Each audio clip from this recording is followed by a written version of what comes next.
दोस्तों, इस समय पेंटागन की तरफ से चाइना के ऊपर एक रिपोर्ट पब्लिश करी गई है जिसमें चीन की सारी पोल पट्टी खुल चुकी है और इस रिपोर्ट के आने के बाद भारत की चिंताएं भी कम हो गई हैं। दरअसल अभी हाल ही में चाइना की तरफ से अनाउंस किया गया था कि चाइना अपना बेहद ही एडवांस H-20 स्टेल्थ बॉम्बर का अनावरण करने जा रहा है, जो कि जल्द ही भारत के खिलाफ जाकर चीन की PLA आर्मी को मिलेगा। और यह बॉम्बर भारत के लिए बड़ा खतरा बताया गया था सैन्य विशेषज्ञों के हिसाब से, क्योंकि इस बॉम्बर को भारत का S-400 भी नहीं रोक सकता है, ऐसा कहना था कई सारे डिफेंस एक्सपर्टों का। और इस बॉम्बर के माध्यम से चाइना भारत के अंदर घुसकर कई सारे मिलिट्री ठिकानों को निशाना बना सकता है, इसकी चेतावनी भी भारत को दी गई थी। साथ में भारत से यह भी कहा गया था कि भारत जितनी जल्दी हो सके हाईली एडवांस वाली एंटी स्टेल्थ रडार को भारत डेवलप कर ले। परंतु इस बॉम्बर के ऊपर पेंटागन के एक अधिकारी की तरफ से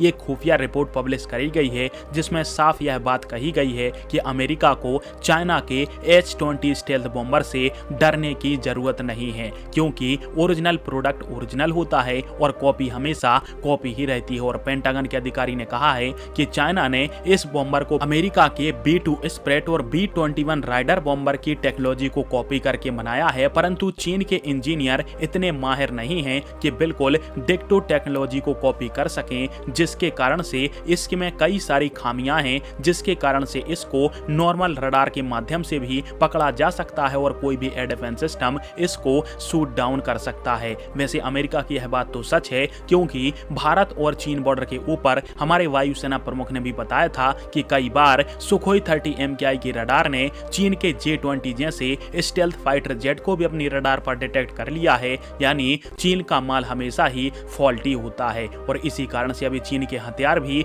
बिकना काफी ज्यादा कम हो चुके हैं। और खबर यह भी है कि चीन के डिफेंस एक्सपोर्ट में 19% की गिरावट आई है अफ्रीका के अंदर, क्योंकि कोई भी देश चीन के कबाड़ को खरीदना चाहता नहीं।